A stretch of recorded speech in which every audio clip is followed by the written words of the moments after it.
Questions based on superposition principle. ठीक है ना, सुपरपोजिशन पर बेस्ड कोई क्वेश्चन लेते हैं। तो क्वेश्चन नंबर 1 क्या है, एक इक्विलेटरल ट्राइंगल है।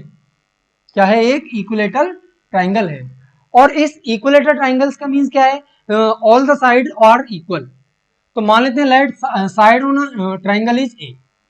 कैसा triangle, equilateral triangle. 3 charges are placed at the corners of equilateral triangle. 3 small charges, point charges Q, Q and Q. 3 charges are placed at the corner of, at the vertex of a equilateral triangle. इसको मान लेते हैं that side is A, that is B and C. और equilateral triangle ABC which have side A and charge placed at the vertex of a triangle is small q which is same at all vertices. ठीक है ना, हमें निकालना find the net force on charge q placed at point C. Find the net force on charge small Q placed at point C. इस C point पर जो small Q charge रखा हुआ है उस पर कितना नेट फोर्स लगेगा, ये चीज हमें कैलकुलेट करनी है। क्या सारे स्टूडेंट को क्वेश्चन समझ में आ रहा है?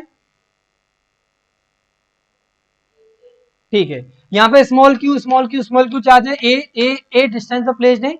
इस सी पर जो चार्ज है इस पर हमें क्या निकालना, नेट फोर्स निकालना है। ठीक है, इस क्वेश्चन को सॉल्व करते हैं।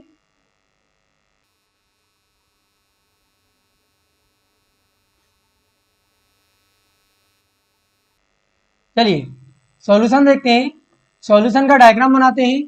Equilateral triangle which have side small A, vertices are A, B and C. Now small q and small, ये चार्जेस रखे हुए हैं। ठीक है, अब देखो हमें क्या करना है यहां पर, इस Q चार्ज पर जो C पर रखा हुआ है उस पर नेट फोर्स निकालना है। और नेट फोर्स निकालने के लिए जो A पर चार्ज रखा हुआ है उसकी वजह से फोर्स प्लस B पर जो चार्ज रखा है उसकी वजह से फोर्स, और दोनों फोर्सेस का हमें क्या करना है, वेक्टर सम करना है। क्या बात समझ में आ रही है? A की वजह से इस C पर जो A पर जो चार्ज रखा हुआ उसकी वजह से C पर चार्ज पर जो फोर्स है उस फोर्स को देखेंगे। तो ये स्मॉल क्यू, ये स्मॉल क्यू, क्या दोनों स्मॉल क्यू के नेचर सेम है? हाँ, नेचर सेम है इनके, ये भी पॉजिटिव ये भी क्या है, पॉजिटिव। सेम नेचर के चार्जेस क्या करते हैं, रिपल्सन करते हैं। और जो रिपल्सिव फोर्स होता है along the line joining two charges होता है। ये स्मॉल क्यू चार्ज को along the line joining two charges, ये वाली लाइन है, और इस डायरेक्शन में फोर्स लगेगा। ये फोर्स किस पर लगा है, सी पर, दैट इज एफ सी। इस फोर्स का नाम क्या है, F C, force on C due to point A, due to A, force on C due to A, इसका नाम होगा एफ सी ए। इसका नाम क्या हो गया, एफ सी ए। ठीक है ना, ऐसे ही बी पर जो चार्ज स्मॉल क्यू रखा हुआ है वो भी सी पर जो चार्ज स्मॉल क्यू इस पर फोर्स लगाएगा। इनके भी नेचर सेम है, तो यहाँ पर कौन सा फोर्स लगेगा, रिपल्सन फोर्स लगेगा। Repulsion force along the line joining two charges, इस लाइन के अलोंग होगा, और रिपल्सिव है तो जल लग गया। और इसको तो बोलेंगे हम कितना, F C, force on C due to B, force on C due to B, ये रख दिया। अब देखो अगर हम बात करते हैं इक्विलेटरल ट्राइंगल्स, इक्विलेटरल ट्राइंगल्स में तीनों साइड्स इक्वल होती हैं और तीनों एंगल इक्वल होते हैं। और एंगल कितने होते हैं, 60 डिग्री। ये भी एंगल कितना है, 60 डिग्री है। ये भी एंगल कितना है, 60 डिग्री। और ये एंगल भी कितना है, 60 डिग्री। ये 60 डिग्री एंगल आपको क्वेश्चन में नहीं दिया है, क्वेश्चन में केवल क्या इंफॉर्मेशन दी है, it is a equilateral triangle. तो इक्विलेटरल ट्राइंगल्स मींस तीनों की साइड इक्वल है और ये तीनों एंगल कितना है, 60 डिग्री है। ये एंगल अगर 60 डिग्री है तो ये एंगल भी कितना होगा, 60 डिग्री होगा। ये एंगल अगर 60 डिग्री है तो यहाँ पे क्या लिख देते हैं, 60 डिग्री। ठीक है ना। अब हमारे पास दो फोर्सेस हैं, F C A and F C B. दो फोर्स है, F C A and F C B, दो फोर्सेस हैं। और दो फोर्सेस में हमें क्या करना है, यहां पर इन दोनों फोर्सेस का वेक्टर सम करना है। अगर मैं लिखूं force on charge q placed at point c which is equal to force on c due to a plus force on c due to b। ये हो जाएगा एफ सी। ठीक है, अब यहां पर हमें इसका वेक्टर सम करना है, और वेक्टर सम करने के लिए आपने 11th क्लास में पढ़ा होगा। अब देखिए एफ सी ए निकालनी है, सी पर फोर्स ए की वजह से, तो दोनों चार्जेस क्यू और क्यू है, और दोनों के बीच में डिस्टेंस कितनी स्मॉल ए है, तो यहां पर लिखेंगे F C A equal to K Q into Q upon A square, K Q Q upon A square. ये मैग्नीट्यूड हो गया, इसकी डायरेक्शन क्या ए सी की डायरेक्शन होगी, इसकी डायरेक्शन किधर है ए सी कैप, ए सी कैप मीन्स ये यूनिट वेक्टर है, इसकी डायरेक्शन ए से सी की तरफ है।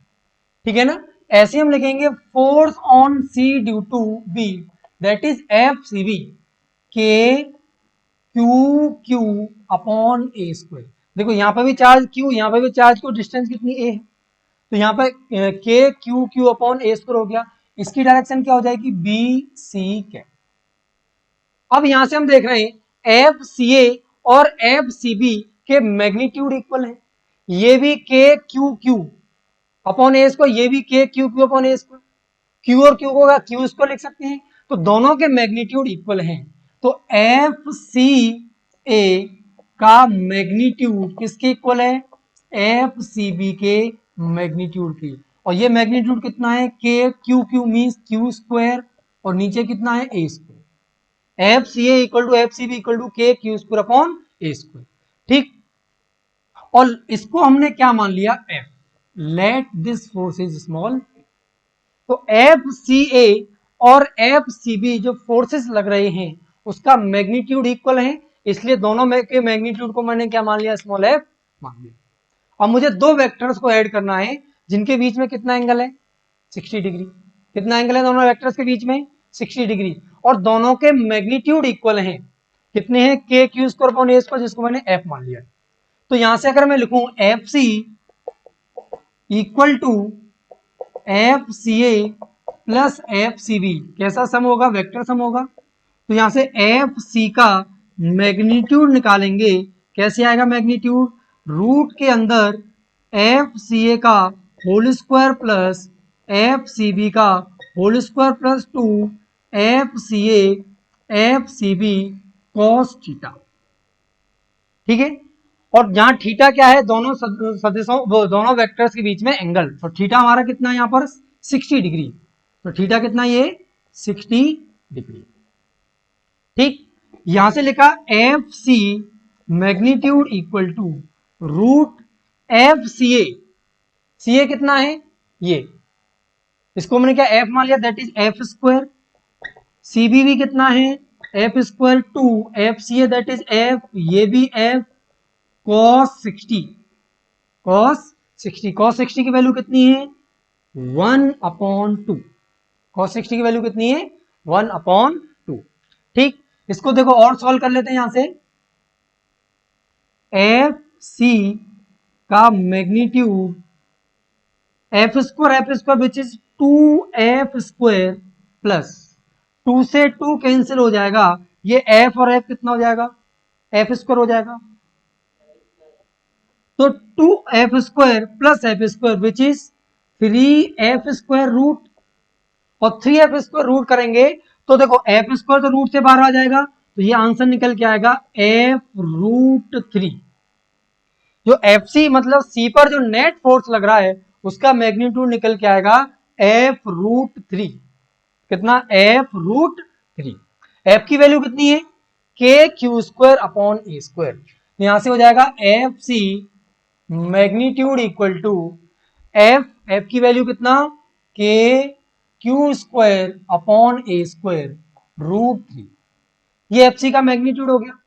अब देखो हमें एक चीज पता है, हम जो फोर्स निकाल रहे हैं वह फोर्स कैसी क्वांटिटी है, ऑब्वियसली वेक्टर क्वांटिटी है। अगर वेक्टर क्वांटिटी है तो क्या हम केवल मैग्नीट्यूड निकाल के इसका काम चला देंगे या इसके साथ डायरेक्शन भी चाहिए, डायरेक्शन भी चाहिए। अब देखो ये दोनों फोर्सेस के मैग्नीट्यूड अगर इक्वल हैं तो इनका जो रिजल्टेंट होता है वह रिजल्टेंट दोनों फोर्सेस के मिड से होकर निकलता है, दोनों फोर्सेस के मिड से होकर निकलता है, that is F C vector. क्या दिखाई दे रहा है आपको यहां तक? ये F C resultant of F C and F C B. तो इसकी जो एंगल होगा that angle is alpha equal to 30 degree. अगर दोनों फोर्सेस इक्वल हैं तो अल्फा की वैल्यू कितनी आएगी? 30 डिग्री निकल के आएगी। अगर ऐसा आपको समझ में नहीं आता है तो अल्फा वाला फॉर्मूला लगा लेते हैं। अल्फा वाला हमारे पास फॉर्मूला क्या था? Alpha equal to tan inverse B sine theta upon A plus B cos theta. B मतलब second vector, A means first vector. यहाँ पे सेकंड वेक्टर पर एफ सी भी लिखा है और दोनों के मैग्नीट्यूड सेम है, तो बी और ए के मैग्नीट्यूड कितने? एफ हो जाएंगे। तो B sine theta means F sine theta कितना? 60 degree upon A plus B cos 60 degree. ठीक है, alpha equal to tan inverse B sine theta upon A plus B cos theta. A और B दोनों ही के magnitude या F C है और F C B दोनों के मैग्नीट्यूड क्या एफ है, तो दोनों की जब यहाँ पे एफ रख दिया तो अल्फा हो गया tan inverse F sine 60 means 1/2 sorry √3/2, √3/2 नीचे एफ को ये F plus F into cos 60 is 1/2। ये हो जाएगा alpha equal to tan inverse F √3/2। ये F plus F upon two ये हो जाएगा 3f/2। ये 2 से 2 कैंसिल हो जाएगा, एफ से एफ कैंसिल हो गया। ऊपर √3 है, नीचे कितना 3 है, तो √3/3 क्या 1/3 हो गया। तो alpha equal to tan inverse 1/√3। और हमें पता है टेन 30 की वैल्यू कितनी होती है? √3। टेन 30 की वैल्यू कितनी होती है? 1/√3। दोबारा से रिपीट करता हूं, टेन 30 की वैल्यू कितनी होती है? 1/√3। मुझे निकालना है टेन इनवर्स 1/√3। यहां से अल्फा की जो वैल्यू निकल के आएगी ये कितना निकल के आएगा? 30 डिग्री। और वैसे भी हमें डायरेक्टली पता है अगर दोनों वेक्टर्स के मैग्नीट्यूड इक्वल हैं तो उनका जो रिजल्टेंट होता है दोनों वेक्टर के साथ सेम एंगल बनाता है। इधर से भी अगर 60 एंगल है तो 60/2 इधर बनाएगा, 60/2 इधर बनाएगा, दोनों के मिड में से होकर निकलता है। और हमने यहां से कैलकुलेट भी कर लिया तो अल्फा की वैल्यू कितनी निकल के आ गई? 60 निकल के आ गई। चलिए एक क्वेश्चन और देख लेते हैं। क्वेश्चन में वही एक ट्रायंगल ही दिया हुआ है। यहाँ पे देखो एक ट्रायंगल बना लेते हैं, इक्विलेटरल ट्रायंगल्स है। इस इक्विलेटरल ट्रायंगल्स में ये स्मॉल क्यू, ये भी स्मॉल क्यू, ये कितना -kq। पहले क्या था? तीनों पॉजिटिव चार्ज थे। अब यहाँ पर दो पॉजिटिव चार्ज और एक क्या है? Negative charge. अगेन नेम देते ए बी और सी। ये नेम देते साइड अगेन ए, तीनों की साइड कितनी है? ए। फिर वही क्वेश्चन है सेम, क्या है? Find the net force on charge small Q placed at point C. Find the net force on charge small Q placed at point C. ये सी पर जो स्मॉल क्यू चार्ज है उस पर हमें क्या करना है? नेट फोर्स निकालना है। हमें क्या पता है? नेट फोर्स मीन क्या? इलेक्ट्रोस्टैटिक फोर्स ही है इस पर। इसको देखो सॉल्व करते हैं, ट्रायंगल बनाएंगे सॉल्यूशन के लिए। ठीक, ये पॉइंट ए, पॉइंट बी, ये पॉइंट सी। यहां पर माइनस का क्यू प्लस क्यू और ये कितना है? प्लस का क्यू चार्ज है। ठीक है, इस पर अगर हम देखेंगे तो देखो ये ए वाला सी वाले पर फोर्स लगाएगा। ए क्या? नेगेटिव चार्ज है और सी वाला कैसा चार्ज है? पॉजिटिव चार्ज है। एक नेगेटिव चार्ज और एक कैसा चार्ज है? पॉजिटिव। और नेगेटिव पॉजिटिव में क्या होता है? अट्रैक्शन। तो ए वाला सी वाले को अपनी तरफ अट्रैक्ट करेगा, तो इसकी डायरेक्शन ये हो जाएगी। ये किसकी डायरेक्शन है? Force on C due to A. किसकी डायरेक्शन है? Force on C due to A. ऐसे ही अगर बी वाले और सी वाले में देखेंगे तो दोनों पॉजिटिव है, सेम नेचर है, तो क्या होगा? रिपल्सन होगा। रिपल्सन की वजह से बी वाला सी वाले को रिपेल करेगा, रिपेल करेगा तो इधर फोर्स लगेगा। इधर जो फोर्स लगा इस फोर्स का इस फोर्स के लिए ये हो जाएगा 4FCB, force on C due to B.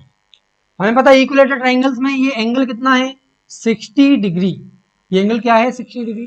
क्या दोनों वेक्टर्स के बीच में एंगल 60 डिग्री है? नहीं, ये दोनों वेक्टर्स के बीच में एंगल नहीं है। दोनों वेक्टर्स के बीच में एंगल ये वाला है, दोनों वेक्टर्स के बीच में ये वाला एंगल है। ये टोटल एंगल कितना 180 है, उसमें 60 माइनस कर दें तो ये एंगल बचेगा 120 डिग्री। तो यहाँ पर थीटा की वैल्यू कितनी है 120 डिग्री। अगेन हम यहां से लिखेंगे FCA का मैग्नीट्यूड किसके इक्वल है, FCB के मैग्नीट्यूड के कितना KQ² अपॉन E²। आपको ये दोबारा समझा जाए या पिछले वाले क्वेश्चन से समझ जाएंगे? समझ में आ रहा है ना। FCA देखो C और A के बीच में देखेंगे तो charge minus Q plus Q है। हालांकि चार्ज एक नेगेटिव एक पॉजिटिव है, लेकिन यहाँ मैग्नीट्यूड निकालने के लिए हम क्या पॉजिटिव ही लेते हैं। तो Q और Q² हो गया, डिस्टेंस कितनी है A, ये सारी डिस्टेंसेस कितनी A है, तो KQ² अपॉन A² हो गया। FCB भी C और B में भी चार्ज Q और यहाँ पर चार्ज डिस्टेंस कितनी A है, तो ये भी KQ² अपॉन A² हो गया। और इस फोर्स को हमने क्या मान लिया F, late this force is small capital, ठीक है ना। तो पिछले वाले क्वेश्चन और इस वाले क्वेश्चन में केवल क्या डिफरेंस आएगा, मैग्नीट्यूड सेम है KQ² अपॉन A², वहां पर एंगल 60 डिग्री था, यहाँ पर एंगल कितना है 120 डिग्री एंगल है। कितना एंगल है 120 डिग्री एंगल है, ठीक है। इसको सॉल्व करते हैं, यहां से लिखेंगे force on C equal to force on C due to A plus force on C due to B। C पर जो चार्ज है उस पर नेट फोर्स निकालने के लिए force on C due to A plus force on C due to B, ये लिख लिया। अगर इसका मैग्नीट्यूड निकालना है FC का, तो मैग्नीट्यूड निकालेंगे रूट के अंदर A² plus B² plus 2AB cos theta, A² plus B² plus 2AB cos theta. और दोनों ही फोर्सेस कितने F है, तो A और B की वैल्यू F हो जाएगी, तो F² plus F² plus 2AB cos कितना 120 डिग्री। यहां से देखेंगे cos 120 degree equal to cos 90 plus 30। cos 90 plus theta क्या होता है minus sine theta. cos 90 plus theta minus sine theta, तो ये हो जाएगा माइनस के साइन 30 डिग्री। तो ये आएगा माइनस के साइन 30 का मान कितना 1/2, तो यहां से निकल के आएगा cos 120 डिग्री का मान हो गया माइनस के 1/2। अब देखो यहां पर इसको सॉल्व करते हैं, ये हो जाएगा FC का परिमाण, FC का मैग्नीट्यूड, ठीक है। मैग्नीट्यूड निकालने के लिए क्या करेंगे, ये हो जाएगा F² and F² that is 2F² plus 2F into F, 2F² cos 120, cos 120 की वैल्यू कितनी है -1/2, ये हो जाएगा कितना -1/2। तो हो जाएगा FC magnitude equal to root के अंदर 2F² प्लस 2 से 2 कैंसिल हो जाएगा तो माइनस के F² बचेगा, ये हो गया माइनस के F²। 2F² माइनस F² कितना हो गया F², तो रूट के अंदर हो गया कितना F², तो दैट इज FC का मैग्नीट्यूड हो जाएगा, F² का रूट रखें तो क्या आ जाएगा F, और F की वैल्यू कितनी दे रखी है KQ² अपॉन A², तो इसका आंसर आ जाएगा कितना KQ² अपॉन A²। ये तो C पॉइंट पर रखे पॉजिटिव चार्ज पर नेट फोर्स हुआ। अब ये फोर्स का मैग्नीट्यूड है, अब मुझे इसके डायरेक्शन भी बताने हैं। डायरेक्शन में देखेंगे FCB और FCA क्या दोनों के मैग्नीट्यूड सेम है, कितने हैं KQ² upon A² that is F। तो अगर इसका हमें रिजल्टेंट निकालना है, तो रिजल्टेंट अगर दोनों वेक्टर इक्वल हैं, इक्वल वेक्टर हैं, तो उनका रिजल्टेंट दोनों के मिड में होके जाएगा, तो यहाँ पर ये रिजल्टेंट हो जाएगा दैट इज FC। ये क्या हो जाएगा FC नेट, C पर नेट फोर्स हो जाएगा। तो ये जो FC नेट हो गया, ये अगर टोटल 120 एंगल है तो ये वाला एंगल कितना हो जाएगा 60 डिग्री, कितना हो जाएगा 60 डिग्री। तो BC से 60 डिग्री टुवार्ड्स A, ठीक है ना। Fourth FC is at angle 60 degree from BC towards A, BC से ए की साइड में कितना एंगल पर, 60 डिग्री एंगल पर ये आएगा। तो यहां से अल्फा की वैल्यू हो गई अल्फा इक्वल टू 60 डिग्री, और यहां से मैग्नीट्यूड हो गया k² अपॉन a²।